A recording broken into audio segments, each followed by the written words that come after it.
Amado Señor, haz esta palabra viviente, haz esta palabra rema, infúndete en los santos, abre nuestros sentidos espirituales para poder percibir tu carga, tener tu visión y ser plenamente edificados.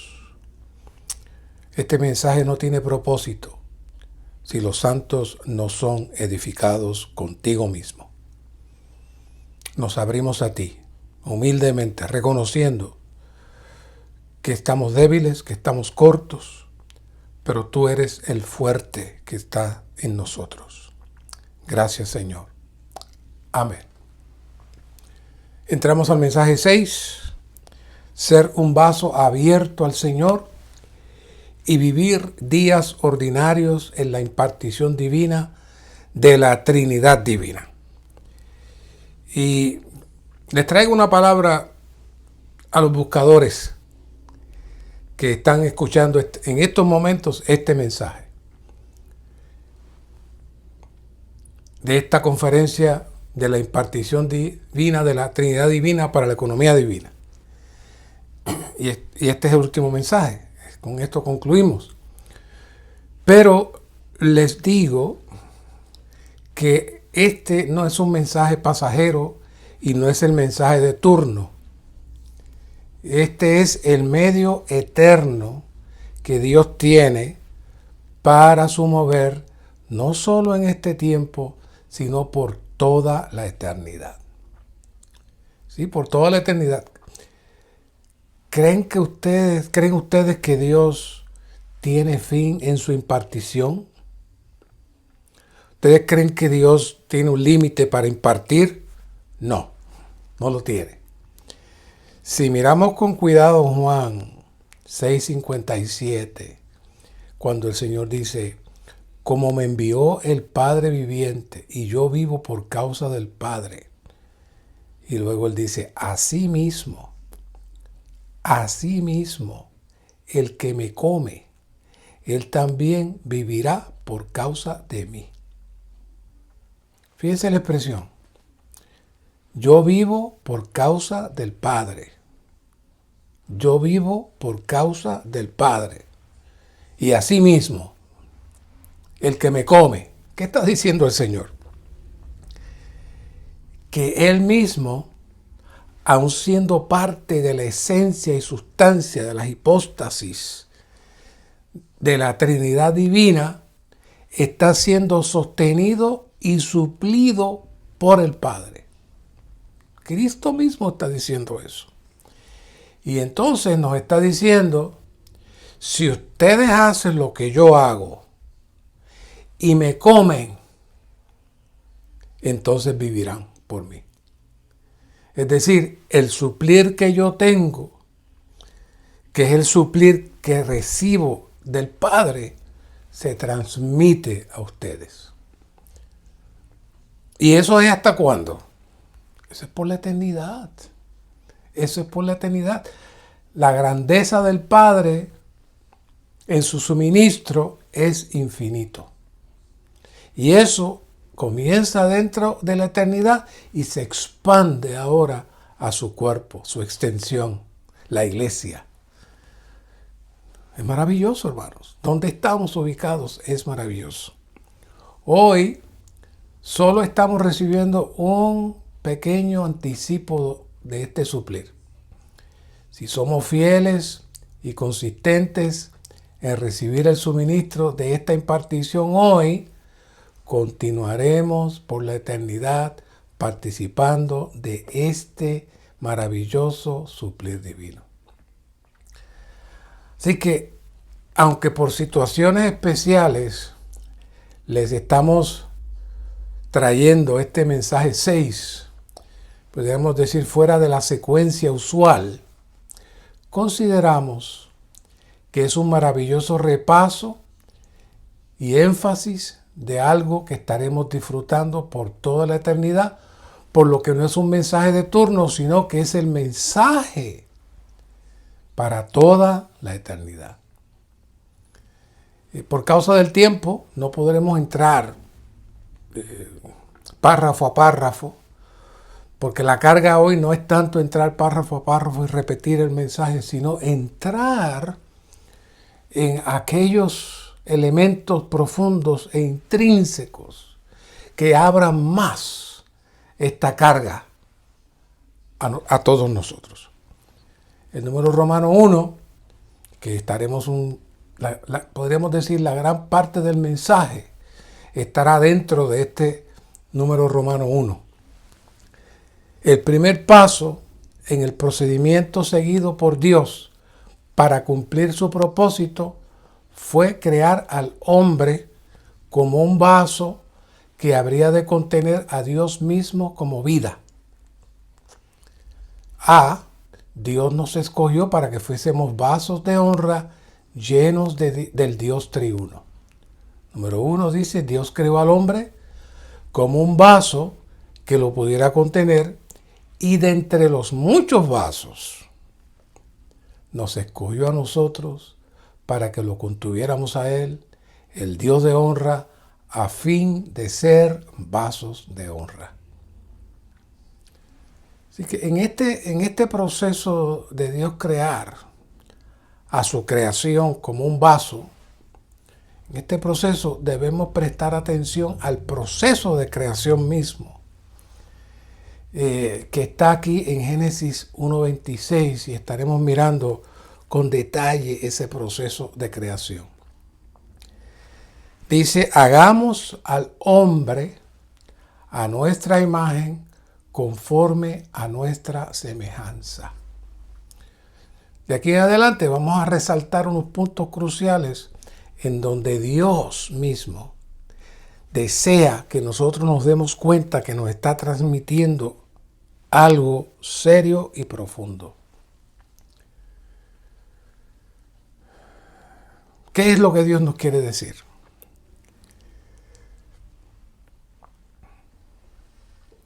Cuando estábamos mirando este mensaje en detalle, nos dimos cuenta de algo que yo no me había dado cuenta. El ministerio lo menciona en una de las notas, pero no lo había visto en detalle como lo vi ahora. Y vi también el propósito por el cual Dios lo hizo.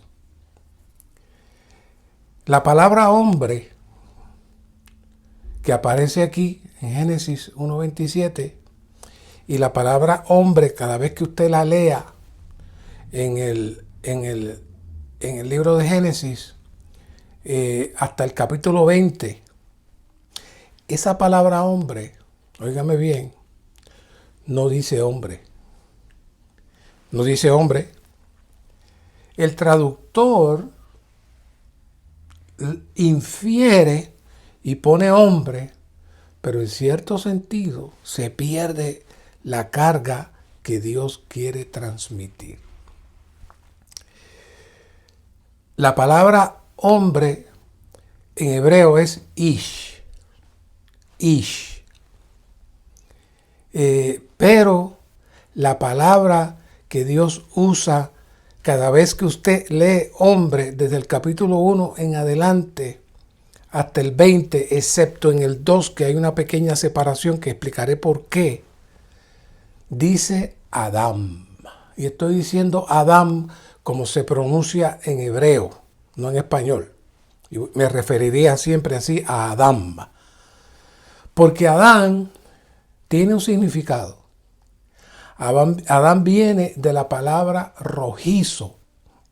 Adán significa rojizo, implicando que Adán fue construido de algo rojo. Y ese algo rojo es el barro rojo. Es el barro rojo que fue construido Adán. Y Dios desde el principio va a estar enfatizando que este ser rojizo es rojizo porque fue construido del barro. Entonces, el único lugar donde aparece la palabra hombre en hebreo es en Génesis 2:23. Y veamos que dice, Adán dice. Ahí Adán dice, no dice Dios, dice que Adán dice que su compañera sería llamada mujer, que significa Isha. Hombre es Ish, mujer Isha. Porque del hombre Ish fue hecha. Claro, estamos acostumbrados a escuchar el término varona, pero realmente no dice varona, dice mujer. Y tenemos que notar por qué Dios hace eso. Acá Adán dijo, y cuando dice Adán dijo, es que menciona la palabra hombre. Pero cuando dice Dios dijo, durante todo el relato, nunca usa la palabra hombre, sino rojizo, implicando que este ser rojizo fue hecho del barro. Así que la palabra Adán que usted ha escuchado toda la vida, Dios le ha estado enviando un mensaje. Utilizando una terminología moderna, Dios está mandándole un mensaje subliminal a usted, diciendo, cada vez que usted dice Adán, está diciendo la criatura que fue formada del barro con un propósito. La criatura que fue formada del barro con un propósito. Y por eso Dios no quiso decirle hombre a Adán. Porque Dios quería que este ser rojizo tuviera una sola línea, un solo significado y un solo uso. Si él le hubiese puesto hombre, Adán iba a ser un hombre más entre todos los hombres. Pero no, Adán era el primer ser, el primer envase creado por este alfarero que, como veremos más adelante, se identifica no solamente en el Nuevo Testamento, sino en el Antiguo Testamento. El alfarero quería hacer notar que había construido, había hecho, había formado una criatura con un propósito. No de la raza humana. La raza humana no surge cuando Dios hace a Adán. La raza humana no existe en ese momento. En ese momento existe un ser formado por Dios con un propósito. Con un propósito. Así que Dios se cuida de no identificar a Adán con nada, excepto un ser formado por él, del barro. Claro, Dios sí hace algo, y es importante hacerlo notar. Y es que en Génesis 1:27 y Génesis 5:2, Dios sí menciona varón y hembra los creó. Define los géneros. No está hablando de su raza, está hablando de sus géneros. Dios fue cuidadoso en enfatizar que estos dos seres vivientes tienen dos géneros diferentes con un propósito. El propósito de que se reprodujeran y que de estos dos seres fueran los primeros para él llevar adelante su plan y su propósito. La palabra hebrea para varón en hebreo es zahar. Y la palabra hembra en hebreo es nekevá. ¿Por qué enfatizo eso? Porque, Dios deseaba hacer claro que estos dos seres iban a ser una entidad corporativa para que fuesen su expresión en todo el universo. Con esta expresión y con esta explicación necesitamos concluir que este es el orden único que Dios establece para la familia. No hay dos opciones, no hay alternativas. Este es el único objetivo de Dios.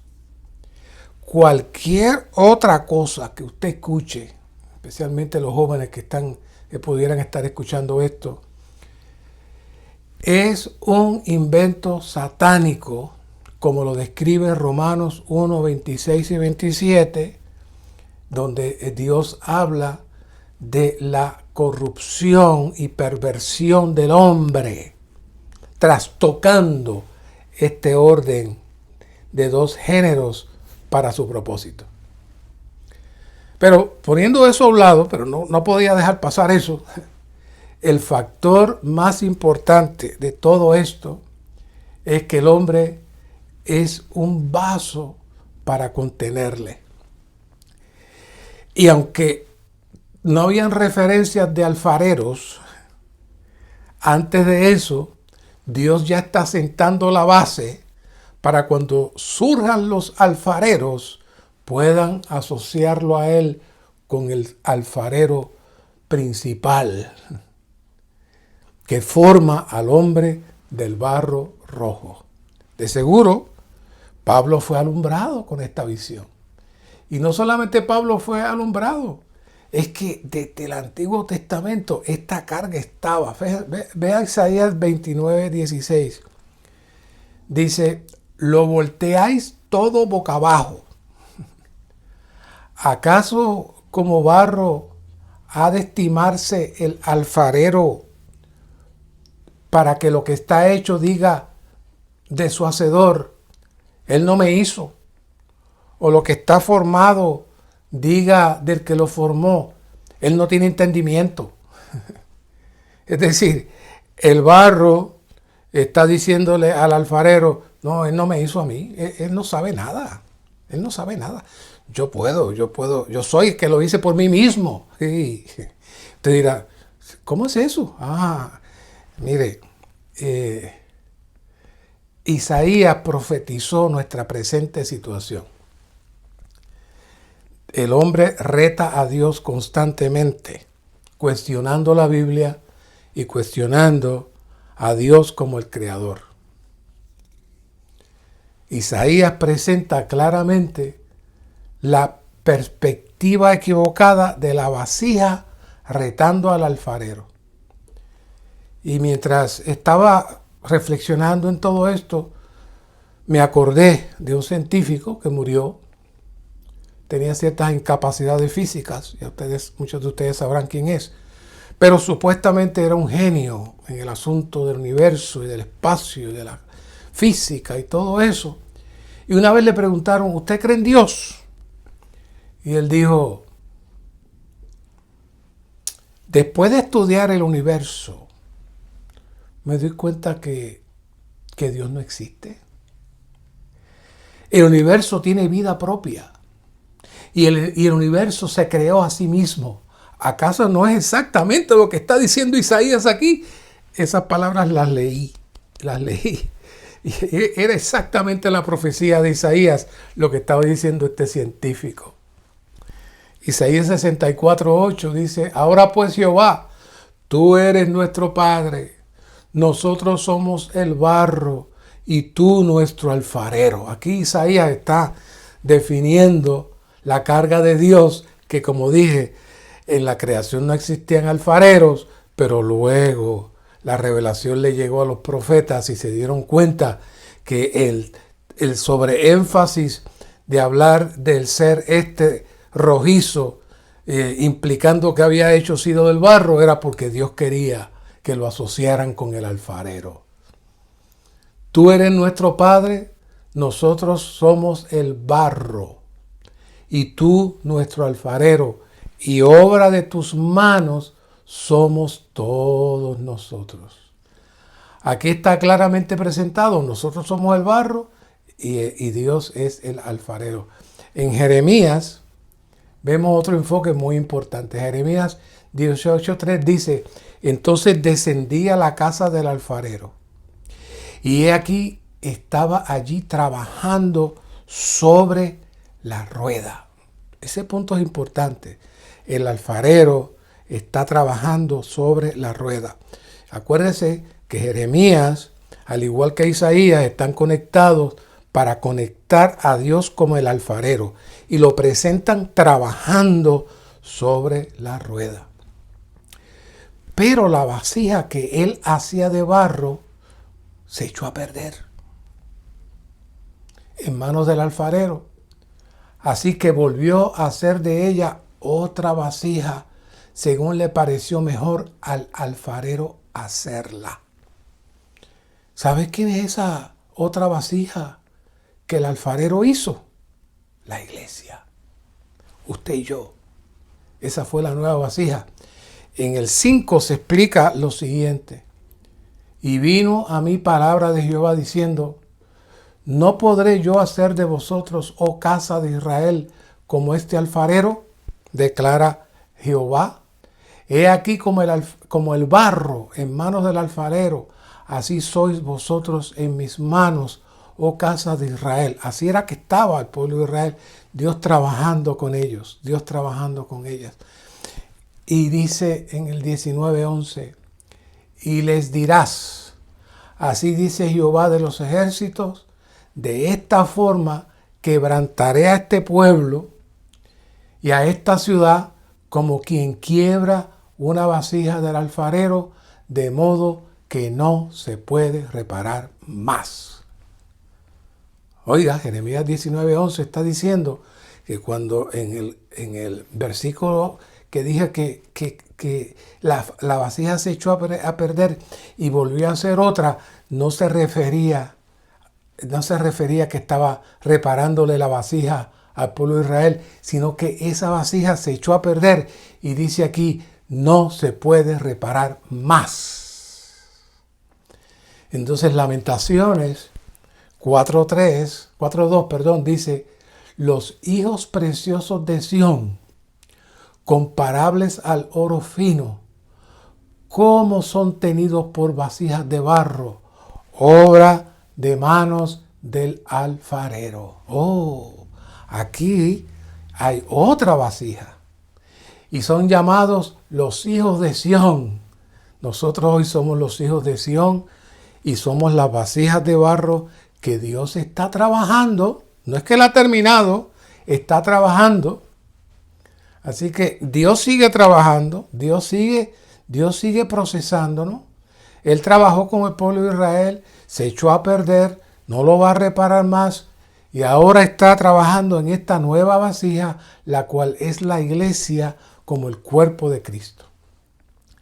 Esta nueva vasija tiene la forma la cual tiene que consumarse para la satisfacción del alfarero. Es decir, el alfarero tiene una forma que él quiere hacer en esa vasija. ¿Sabe cuál es esa forma? Vamos a ver cuál es la forma que él está trabajando.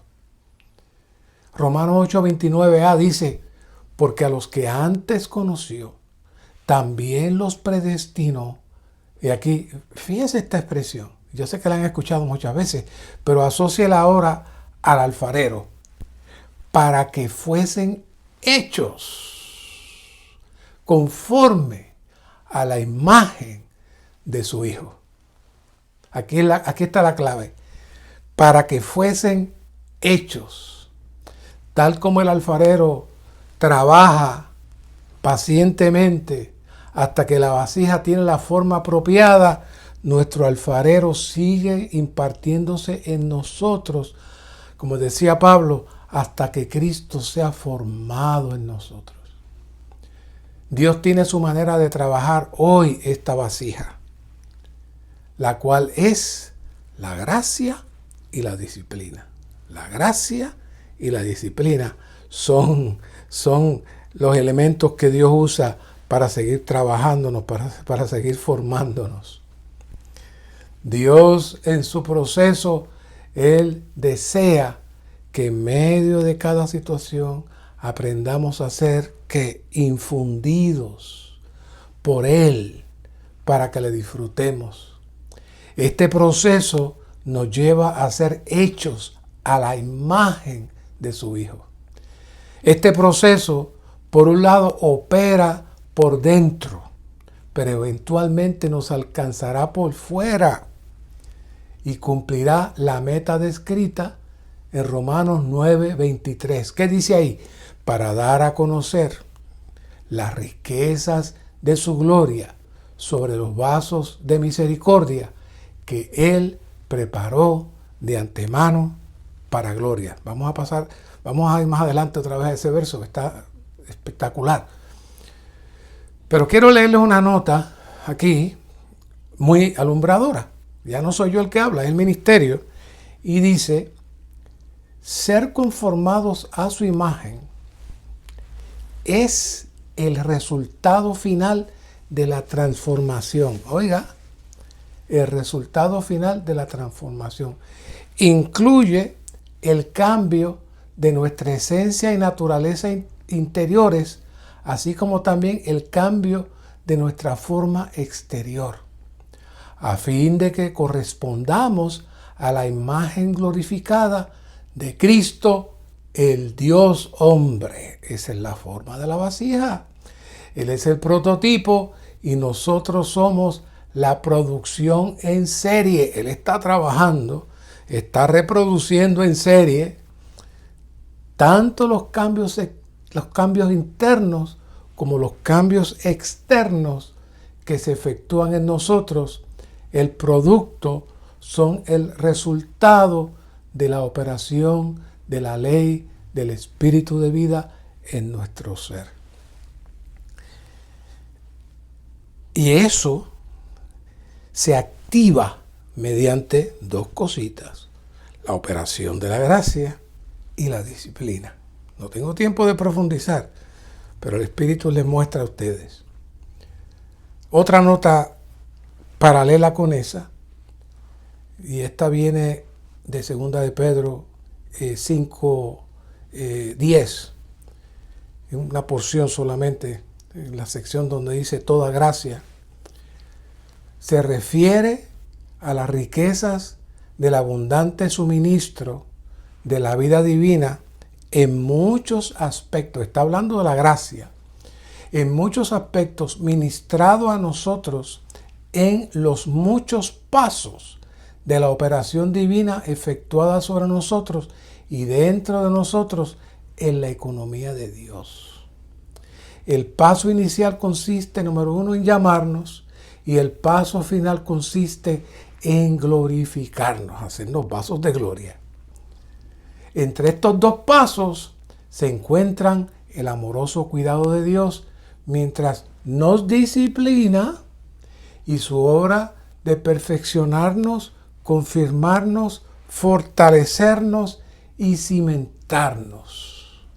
En todos estos actos divinos, el abundante suministro de la vida divina nos es ministrado ¿como qué? Como gracia en diversas experiencias. Aquí la definición de la gracia, como he tratado de decirle muchos otros mensajes, es mucho más vasto que solamente decir gracias Dios para nuestro disfrute. No, es toda la operación de Dios para Dios producir el envase apropiado para que pueda tener el contenido apropiado. Profundizando un poco más, entramos en el estudio vida de Primera Crónicas, mensaje 13, párrafo 8. Óigalo bien, porque cuando usted oiga esto, va a decir, ¿dónde fue que dijo el hermano? Mire, Primera Crónicas, mensaje 13, párrafo 8, párrafo 8, dice: si en la creación original Dios no creó el género humano, entonces, ¿de qué especie proviene Adán? ¿De qué especie proviene Adán? Volvemos otra vez. Génesis 1:26 indica que Adán, el hombre, pertenece a la especie divina. Y ya sabemos que Adán, la palabra hombre no aparecía, solamente aparecía la palabra Adán. Leamos el versículo. Hagamos, esto fue dicho por la Trinidad divina al hombre. Y aquí el ministerio dice exactamente lo que yo descubrí después. Ya estaba aquí. En hebreo, Adán lo cual denota barro o arcilla roja, a nuestra imagen, conforme a nuestra semejanza. El hombre que Dios hizo pertenecía a su propio género, es decir, al género divino. En Génesis 1:26, el texto hebreo, como vimos, no usa la palabra hombre. Más bien dice que Dios creó a Adán, que significa rojo. Dios creó dicha criatura de barro rojo a su imagen y conforme a su semejanza.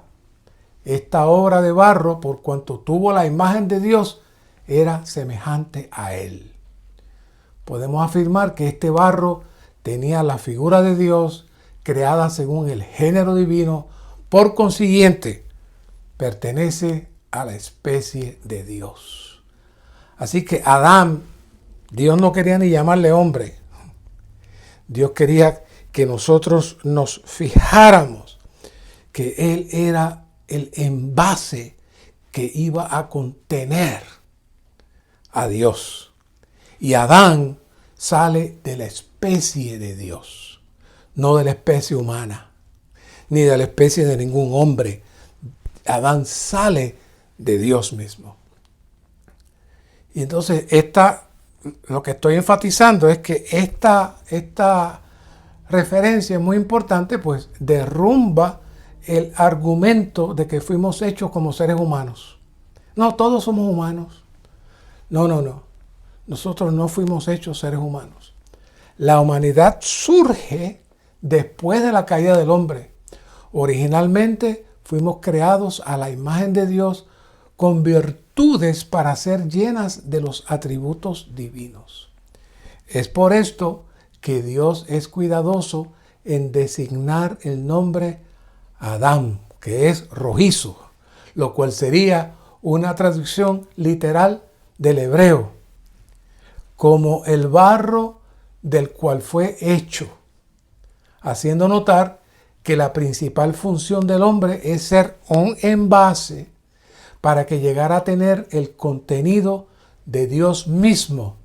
Esta es la línea a seguir en la carga del apóstol Pablo en 2 Corintios 4:7, donde dice que somos un vaso para contener a Dios, y da la base, a su vez, para que nosotros veamos que Adán, al participar del árbol de la vida, estaba listo ya para recibir a Cristo mismo como su contenido, lo cual sabemos que no sucedió. Entonces, vamos ahora a Génesis 2:7, que dice: Jehová formó, y no voy a leer hombre, voy a leer como dice en el hebreo, Jehová formó a Adán del polvo de la tierra y sopló en su nariz aliento de vida, y llegó a ser Adán, alma viviente. Así es como se supone que se lea en el hebreo. Entonces, aquí hay dos palabras que se mueven indistintamente. Una para traducir aliento y otra para traducir espíritu. El primer aspecto que debemos considerar es esta palabra polvo.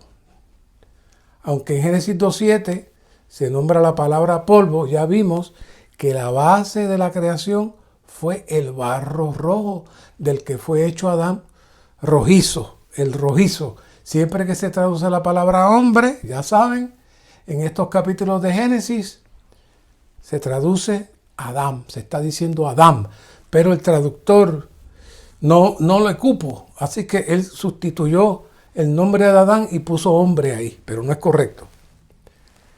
Y es interesante que en Zacarías 12:1, que es uno de los versículos más contundentes que habla de la creación del espíritu, dice, cuando dice que Dios formó el espíritu del hombre dentro de él, en hebreo Dios dijo que Dios formó el espíritu del hombre dentro de Adán. Así dice Zacarías 12:1. Se lo voy a leer en hebreo. Dice, Yazar Ruach Adam. Yazar Ruach Adam. Dios formó el espíritu en Adán. Se supone que hubiese dicho Yazar Ruach Ish. Dios formó el espíritu en el hombre, como usted lo lee en Zacarías 12:1. Pero Dios no dijo eso. Dios no quiso decir la palabra hombre porque Adán era algo especial para él, algo que era de su especie, y él no lo enmarcó siquiera dentro del término hombre. ¿No es interesante? Así que Adán fue el primero en recibir el Espíritu como una de las cosas más cruciales y más grandes de todo el universo. El segundo aspecto de este verso es el término aliento. En Génesis 2:7 dice, y sopló en su nariz. El término en hebreo aquí es neshama. Neshama. Pero el mismo término también se traduce en varios lugares como ruach. O sea que usted puede encontrar que dice neshama para espíritu o para aliento, y puede encontrar que dice ruach para espíritu o para aliento. Ambos términos se usan indistintamente, no solo como aliento, sino también como espíritu. Un ejemplo lo tenemos en Job 32:8, que utiliza ambos. Dice, pero hay un espíritu, ruach, en el hombre, y el aliento, neshama, de todo poderoso les da entendimiento. En otros lugares intercambia ruach por aliento y neshama por espíritu. ¿Por qué Dios juega con eso? Bueno, Dios está mandándonos otro mensaje. Es como si nos quisiera decir que cuando sale el aliento de Dios, sale el Espíritu de Dios. Que el aliento y el Espíritu es la misma cosa. Y al soplarse en el hombre, se produce el Espíritu del hombre. Es decir que por eso Dios trabaja las dos palabras, ruach y neshama, indistintamente, porque Él dice, lo que sale de mí es mi aliento, pero es el espíritu. Y lo que entra a Adán es el aliento, pero es el espíritu que se forma dentro del hombre. Por eso, 2 Corintios 4:7, pero tenemos este tesoro. ¿Qué tesoro? El neshama, el ruach, en vasos de barro, en Adán. Nosotros somos el Adán también ahora, para que la excelencia del poder sea de Dios y no de nosotros. No de nosotros. Como mencionamos, existe una precisión del apóstol Pablo al utilizar la palabra barro como una alusión directa a la creación de Adán en Génesis 1:26. Y como explicamos, el término Adán significa rojizo, que viene del barro rojizo. O sea que todo está conectado. Dios estaba mandando esas señales todo el tiempo con el nombre Adán, pero nunca lo agarramos. Le puso a Adán, qué bueno, le puso a Adán, ese fue el nombre. No, nos estaba mandando un mensaje. Nos estaba mandando un mensaje. Pablo lo vio.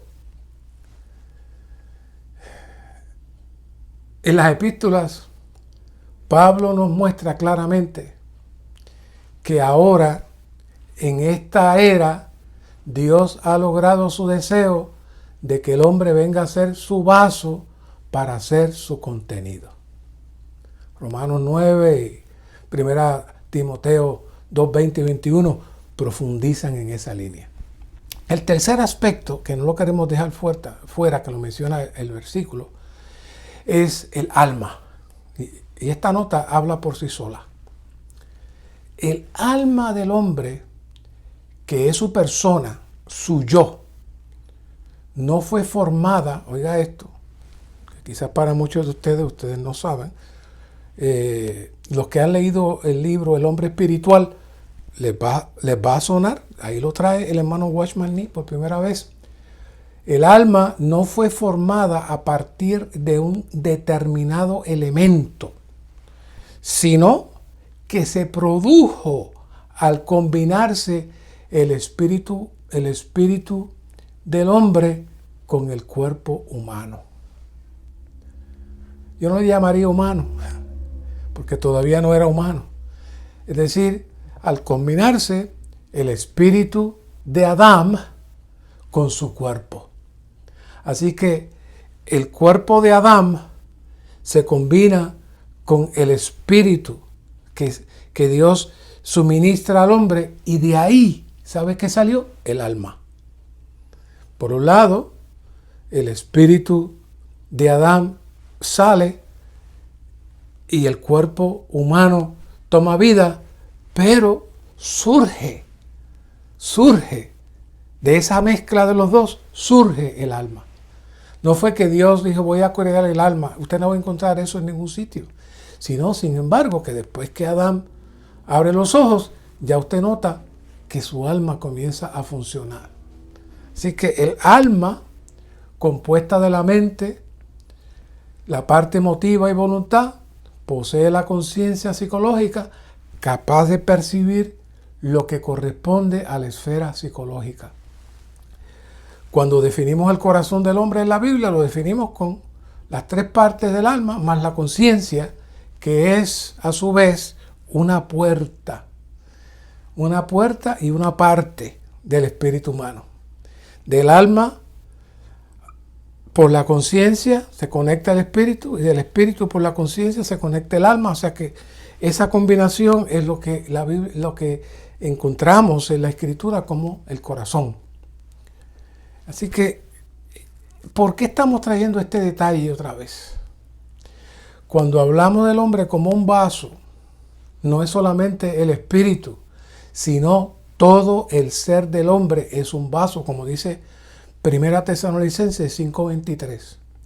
Y el mismo Dios de paz os santifique por completo, y vuestro espíritu, y vuestra alma, y vuestro cuerpo sean guardados perfectos e irreprensibles para la venida de nuestro Señor Jesucristo. Ese es el vaso completo. Es para la venida de nuestro Señor Jesucristo. Es decir, cuando hablamos del hombre hecho como un vaso, ciertamente el espíritu del hombre es el órgano más importante, sobresaliente. Pero realmente no podemos quedarnos ahí. Tenemos que entender que el vaso comprende todo el ser, espíritu, alma y cuerpo. Y todo eso es el proceso que Dios está trabajando como el alfarero hoy con usted y conmigo para lograr la imagen deseada. Así que los vasos honorables están constituidos tanto de la naturaleza divina, que es el oro, como de la naturaleza humana redimida y regenerada, que es la plata. Dios da a conocer su gloria sobre nosotros, los vasos, para que lleguemos a ser, ¿qué? Vasos de gloria. Esa es la terminación final de este vaso, de este trabajo del gran alfarero con todos nosotros.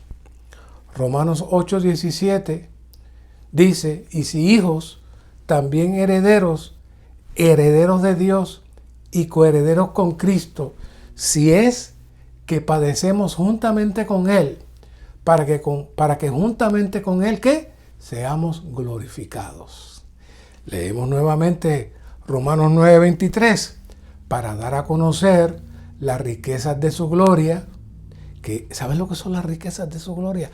Toda la operación de la gracia que está desde Efesios 3 hasta el último versículo. Ahí están todas las riquezas de su gloria que se están trabajando en nosotros, ¿ok? Eso es aparte. Dar a conocer las riquezas de su gloria sobre los vasos de misericordia que Él preparó de antemano para gloria. Fuimos elegidos para gloria.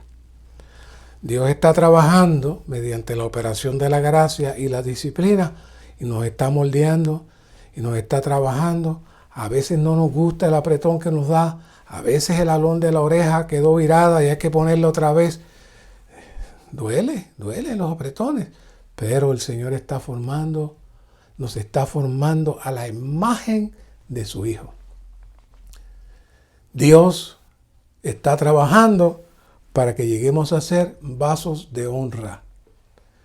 Así que todo esto es la preparación de Dios para que nuestro vivir hoy sea un reflejo de nuestro vivir por toda la eternidad.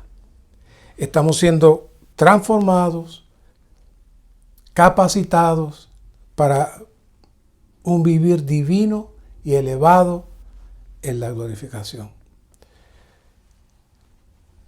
Todo esto viene por su misericordia. Y no podemos nosotros decir que podemos hacer o hicimos esto o lo otro, no. Dios está operando en nosotros por su impartición. Sigue laborando en nosotros para Él lograr la imagen que Él desea.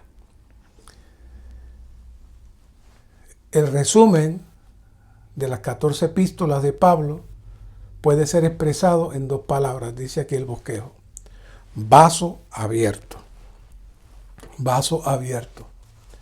El Nuevo Testamento nos muestra que Dios quiere que los creyentes sean vasos, que lo amen y se mantengan abiertos a Él. Suena sencillo. Este bosquejo lo puede leer cualquiera recién llegado a la vida de iglesia y dice, qué bonito que amemos a Dios y que nos mantengamos abiertos. Amén. Oiga, ¿pero qué es eso? Amar al Señor y ser abiertos son sinónimos. El gran problema del universo fue que el enemigo de Dios se salió de la atmósfera que controla todas las dimensiones, tanto la física como la espiritual, el cual es la atmósfera de la esencia y naturaleza de Dios, que es el amor. Satanás se salió de ahí. Y como hemos mencionado antes en muchas ocasiones, cuando el Señor habla del que me ama, no está diciendo del que dice que lo ama y que te abrazo y que te beso. No. Cuando Dios dice el que me ama, está asociado a nuestro vivir. Por eso, este versículo de 1 de Pedro 2:7a, desde que lo encontré, lo he seguido trabajando y viendo cuántas riquezas hay ahí en esa pequeña frasecita. Para vosotros los que creen, los que creéis, para empezar está diciendo, aquellos que realmente creen. Él es lo más preciado. Nos dice en una pequeña frase el apóstol el significado de estar abiertos y de amarle. Ahí está. Para los creyentes genuinos, es decir, para los vasos de honra, hay una sola definición. Él es lo más preciado. Por eso les dije que esto de amar y ser abiertos no son una expresión verbal, es un vivir, es una expresión física, real, para poder hablar de estar abiertos y amar. Cuando realmente estamos abiertos y amamos al Señor, no existe nada en este mundo que supere nuestro aprecio por Él. Por eso, Juan, 1 de Juan 2:17, después que el apóstol Juan empieza a prevenirnos de lo que es el mundo y las cosas que están en el mundo, el apóstol Juan finaliza el versículo diciendo, si alguno ama al mundo. Oiga, y Juan está hablando del amor el Evangelio y todas sus cartas. Ese es el centro, ese es el foco que Juan está trayendo. Si alguno ama al mundo, el amor del Padre no está en él. Oiga, esto es serio. El amor del Padre no está en él. Eso quiere decir que todo lo que hablamos anteriormente del proceso de Dios entrando en nosotros, no se da. No es compatible el amar al mundo y amar al Señor. No se puede. Nuestro amor por el Señor tiene siempre como resultado nuestra renuncia a todo lo que nos separe de Él. Si hay algo que nos separa de Él y lo mantenemos, no amamos a Dios. El amor del Padre no está en Él. Así que en Juan 14:23 dice, el que me ama,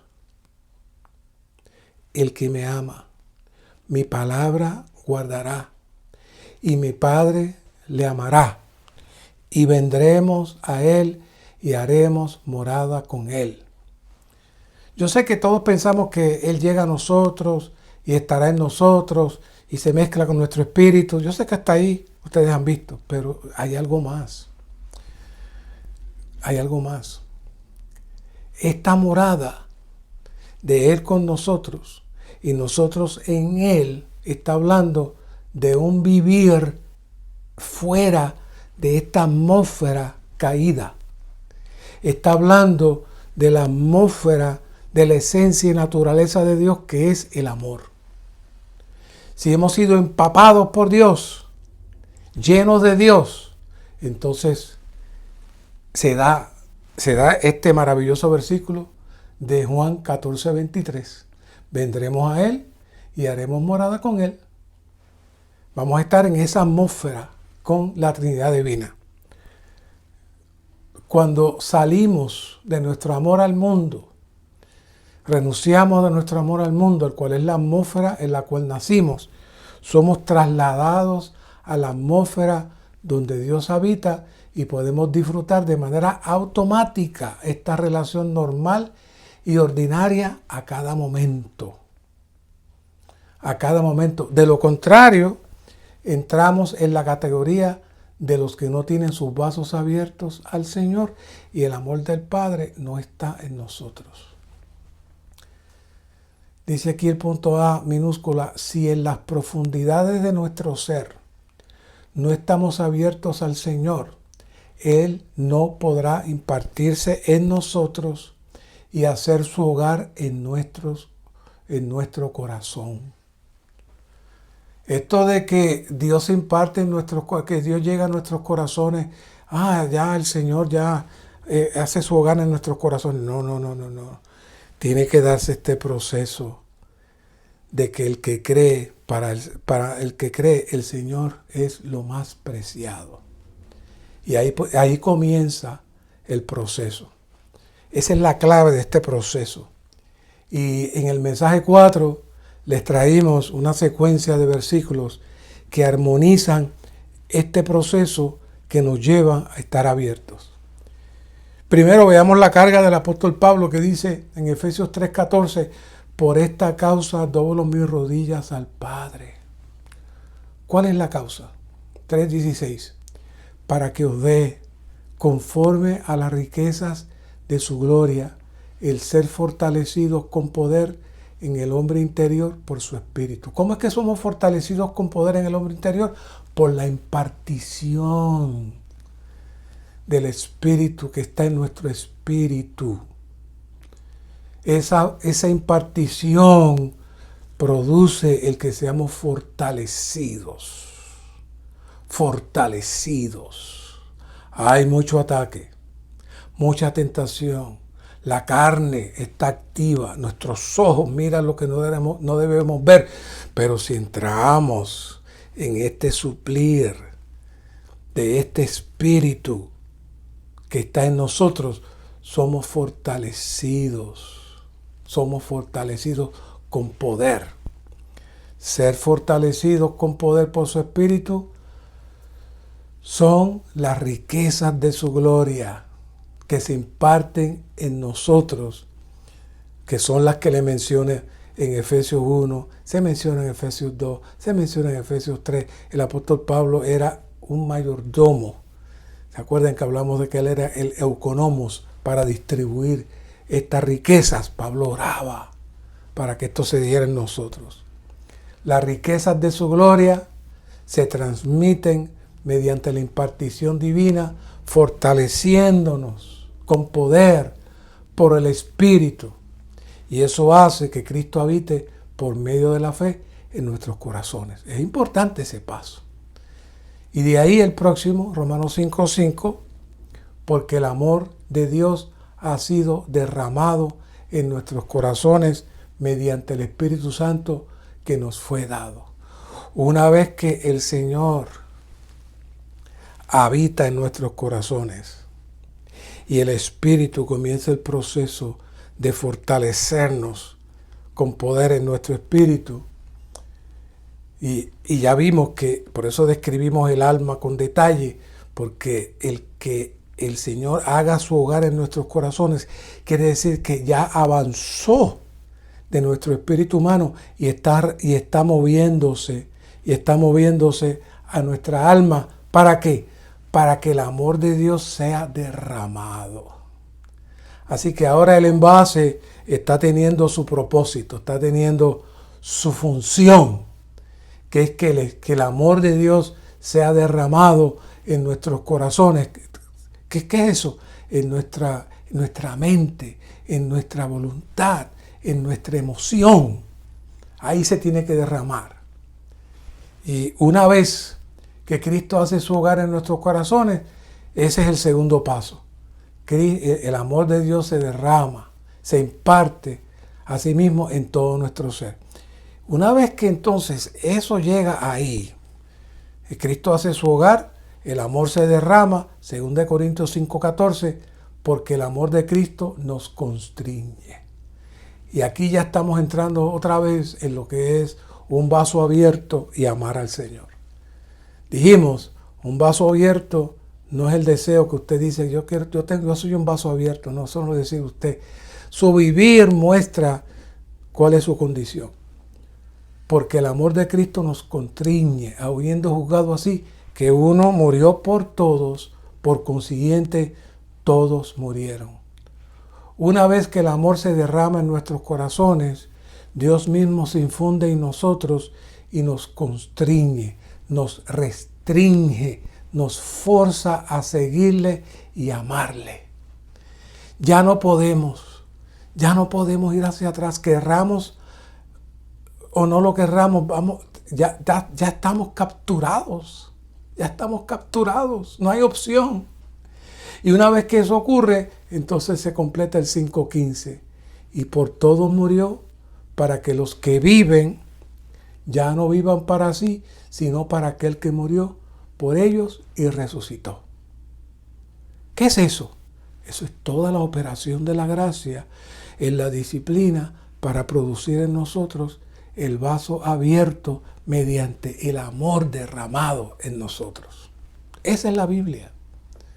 Así que el resultado de todos los procesos anteriores hace que ya no vivamos para nosotros, sino para aquel que murió y resucitó por nosotros.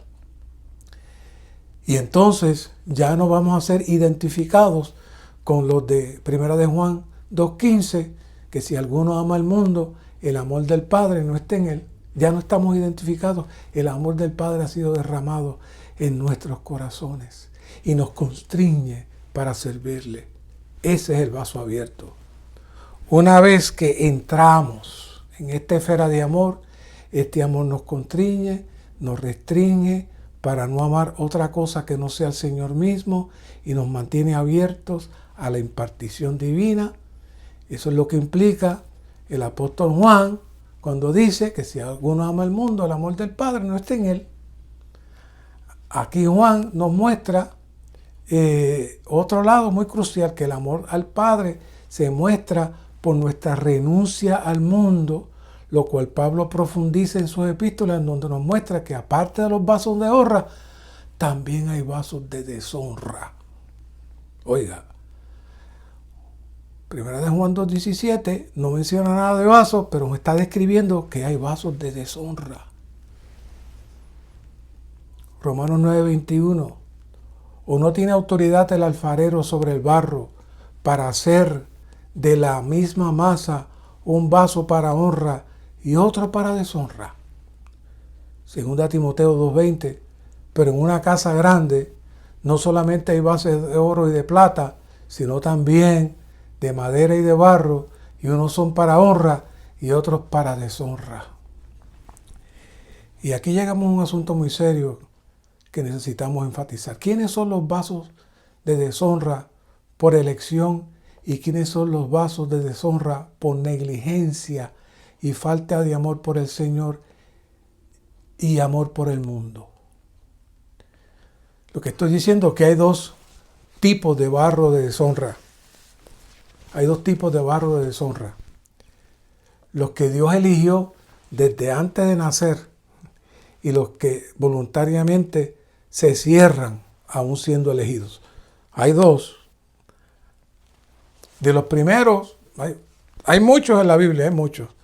Caín, por ejemplo, el faraón de Egipto, Judas, que entregó al Señor, el ladrón negativo en la cruz, muchos, que vemos que el Señor los pone como ejemplos de aquellos que no tienen un corazón abierto para Dios. Estos seres que están en el mundo nunca verán y nunca se abrirán a Dios y vienen a ser instrumentos de Satanás en esta tierra, en su existencia, lamentablemente. Pero nuestra mayor carga no son ellos. Nuestra mayor carga debe ser el segundo grupo en el cual todos estamos en peligro si no estamos alertas. El mejor ejemplo son las 10 vírgenes.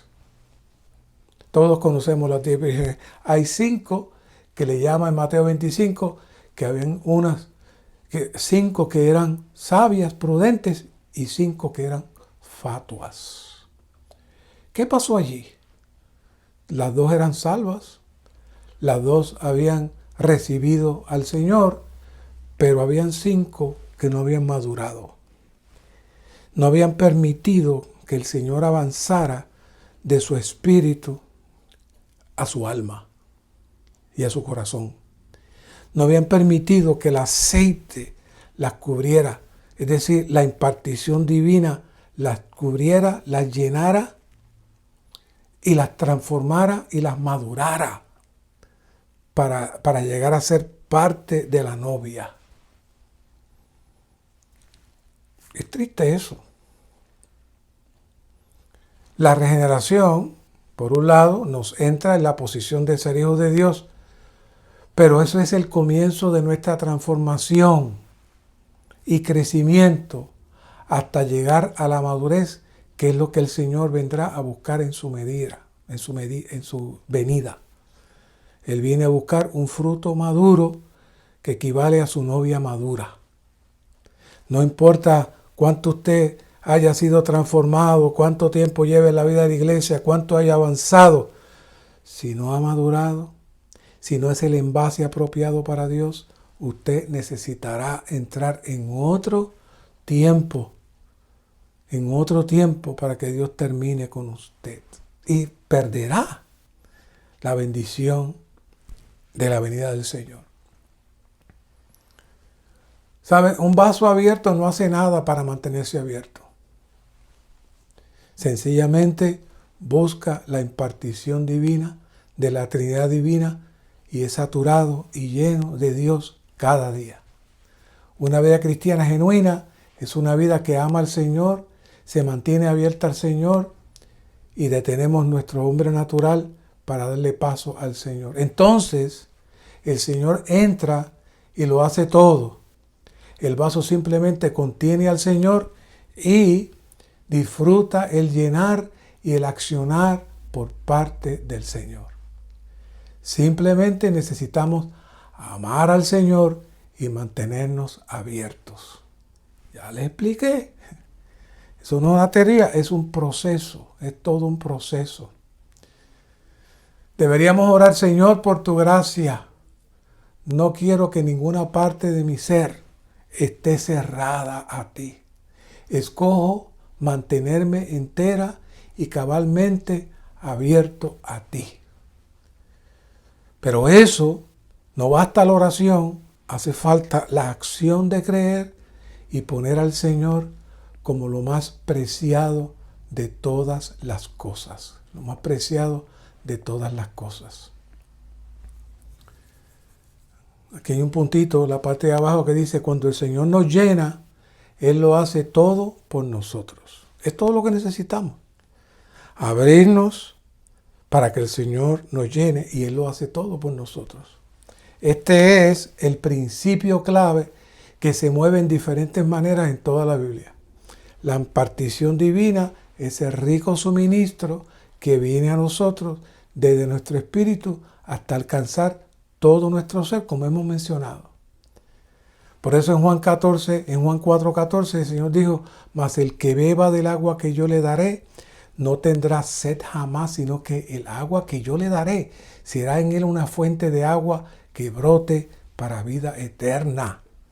Él desea que esta agua de vida que está en nuestro espíritu, como la fuente de agua, el cual es Dios mismo, fluya en nosotros, se imparta en las tres partes de nuestra alma, mente, voluntad y emoción, para que Cristo haga su hogar en nuestros corazones, su amor se derrame, nos contriña, nos restrinja, y entonces Él viene a hacer todo para nosotros.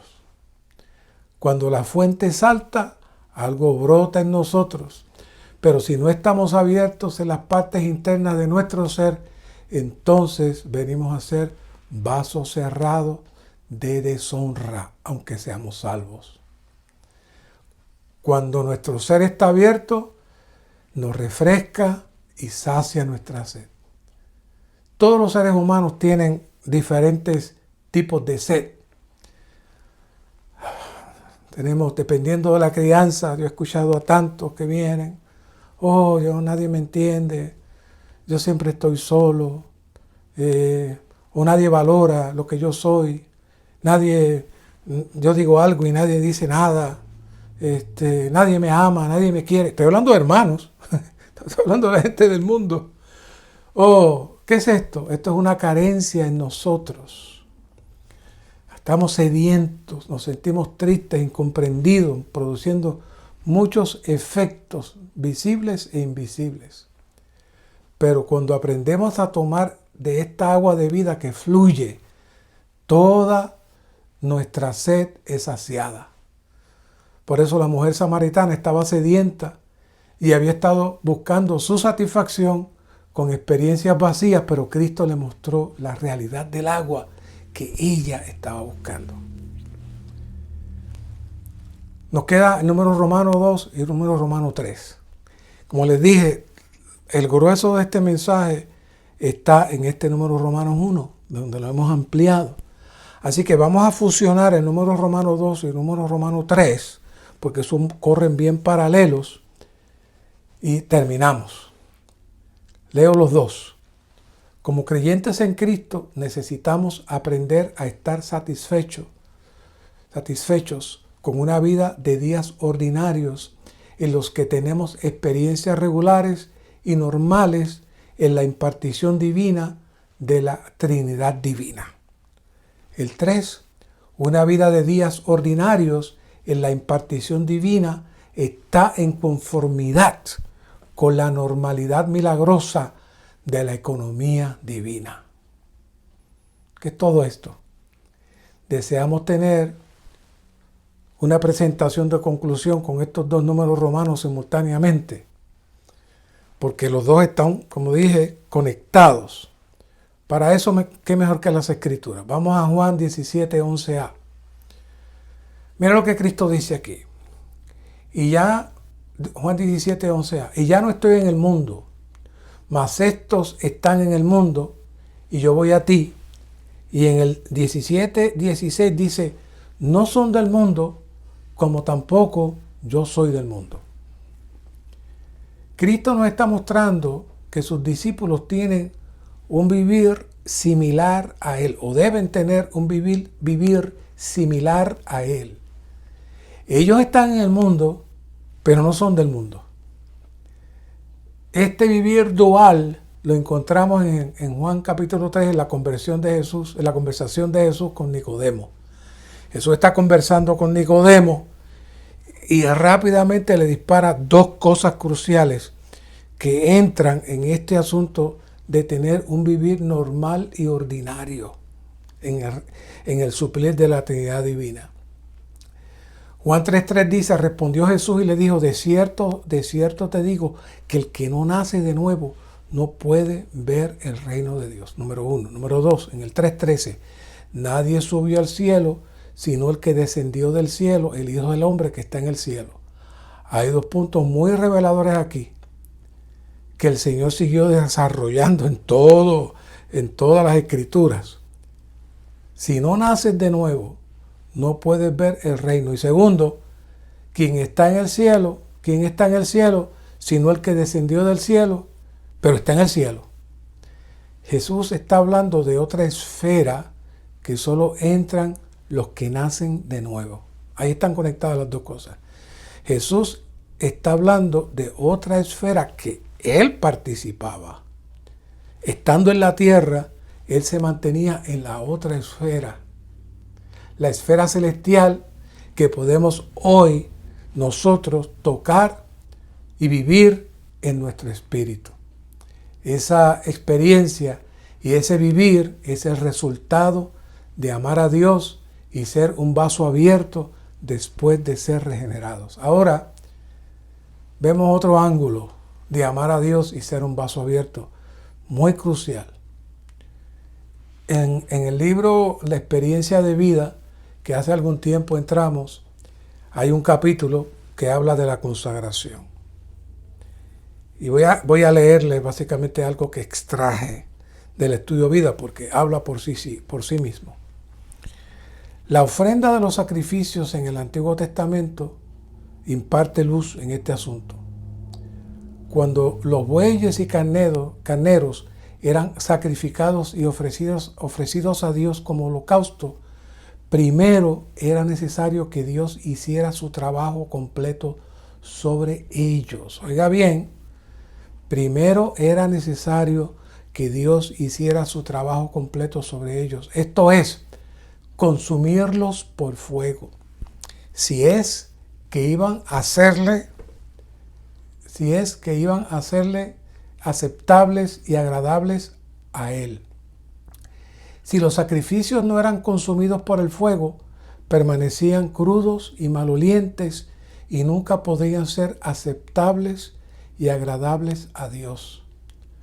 Nuestra consagración hoy es semejante. Ya nosotros nos hemos ofrecido, sin embargo, si no permitimos que Dios trabaje primero, sino que salimos a trabajar para Él y a servirle directamente, ese trabajo y ese servicio estará crudo, sin temple y mal oliente. Nunca podrá ser aceptado por Dios y menos aún satisfacerle. Una de las razones principales de que la iglesia esté en confusión hoy es precisamente esta. Cada vez que alguien se ofrece a Dios, su propósito es trabajar para Dios, pero él o ignora o pasa por alto permitir que Dios trabaje en él primero. Cuando las personas no aman al Señor o no se consagran a Él, parece que todo está en paz. Pero cuando hay aquellos que aman al Señor y se consagran a Él, deseando trabajar directamente para Dios, surgen muchos problemas y se tiene mucha confusión. Cuando un buey era tomado para un sacrificio y era ofrecido sobre el altar, inmediatamente era cortado de todas sus relaciones previas, era separado de su amo, de sus compañeros y de su corral. Luego que era consumido por el fuego, hasta perdía su forma y tamaño original, todas sus partes selectas eran convertidas en un olor fragante para Dios, y todo lo que quedaba era un montón de cenizas. Todo era cortado, todo era terminado. Este era el resultado de ofrecer el buey a Dios. Puesto que nuestra consagración también es una ofrenda a Dios, el resultado debe ser el mismo. Tenemos que abandonar todas las cosas para ser consumidos hasta que Dios nos haga cenizas, a tal punto que todo sea terminado. Si no hay evidencia en un hombre que indique que él ha abandonado todas las cosas y que ha sido consumido hasta volverse cenizas, entonces algo anda mal en su consagración. Aleluya. Sé que este es un hueso complicado para roer. Pero, un vaso abierto y amar a Dios es aquel que permite que Dios trabaje con uno. Lamentablemente, nosotros decimos que amamos al Señor, que nos sujetamos al Señor, que nos entregamos al Señor, pero cuando el Señor nos aprieta, salimos hacia atrás. Cuando alguien nos hace algo, rápido protestamos y decimos algo en contra. Rápido sentimos que están siendo injustos con nosotros. ¿Qué es eso? Nosotros todavía, aunque digamos que estamos consagrados, realmente no lo estamos. La consagración del buey no se inició no se completó en el momento que trajeron el buey y lo mataron y lo pusieron allí, no. La consagración del buey se consumó cuando se hizo cenizas. Ahí se hizo útil para Dios. Esa es la conclusión de todo este proceso. Dice aquí, todas las cosas espirituales y divinas que Dios nos provee para nuestra experiencia y disfrute son normales. Sin embargo, estas cosas normales son milagrosas y por esta razón podemos hablar de la normalidad milagrosa de la economía divina. Claro, cuando hablamos de la normalidad milagrosa, no debemos pensar que podremos seguir viviendo de una manera natural y ordinaria y que todo de manera espontánea va a surgir. No. Por eso es que leímos aquel asunto de la consagración. Porque aquí diga que todo surge de una manera natural y ordinaria, no es que todo va a seguir, todo te va a salir bien, no hay problema, sigue viviendo tu vida. El Señor está fluyendo y en un momento dado te va a alcanzar. No. Mateo 16:23, el Señor se volteó y le dijo a Pedro, quítate delante de mí, Satanás. Me eres tropiezo. Mira cómo le dice, porque no pones la mente en las cosas de Dios, sino en las de los hombres. ¿Cuántas veces nosotros hemos estado en esa posición, poniendo la mente en las cosas de los hombres y no en las de Dios? ¿Qué son las cosas de los hombres? Buscando nuestra propia justicia, nuestra propia justificación, juzgando a los demás, molesto con el que nos ofende. Ese es el poner las cosas en las cosas de los hombres y no en las de Dios. Cristo percibió que no era Pedro el que estaba allí, sino Satanás, el que quería impedir que tomara la cruz. Esto revela que nuestro hombre natural se rehúsa a tomar la cruz. Y si eso sucede, nos convertimos en uno con Satanás. 16:24 dice, entonces Jesús dijo a sus discípulos, si alguno quiere venir en pos de mí, niéguese a sí mismo y tome su cruz y sígame. Entonces se dará la normalidad milagrosa. Se dará la normalidad milagrosa. Así que todo lo antes presentado nos hace claro que esta normalidad milagrosa se da en la dimensión de vivir, por un lado, en la cruz y por otro, en resurrección, la cual la obtenemos mediante el fluir de la dispensación divina, por un lado, al amar al Señor, negando nuestra vida del alma, permaneciendo en la cruz. Es entonces que tal vivir es espontáneo, automático y normal. Este vivir es el que nos preparará para su venida, para llegar a ser su esposa, la Nueva Jerusalén. Claro, no tenemos tiempo para entrar más, pero ya hablamos de que hay dos armas poderosas para que usted pueda disfrutar al Señor y comer al Señor. Uno, el invocar el nombre del Señor. Dos, la palabra. Ya sea orando, leyendo la palabra, como entrando en la palabra para meditar y recibir la infusión de Dios en usted. Gracias, Señor, por esta palabra. Gracias, Señor, por este tiempo. como oramos al principio. Convierte este hablar en rema. Convierte este hablar en tu infusión para los santos. Actualiza esta palabra, actualiza este mensaje. Hazlo vigente para nuestro diario vivir. Gracias, Señor. Amén.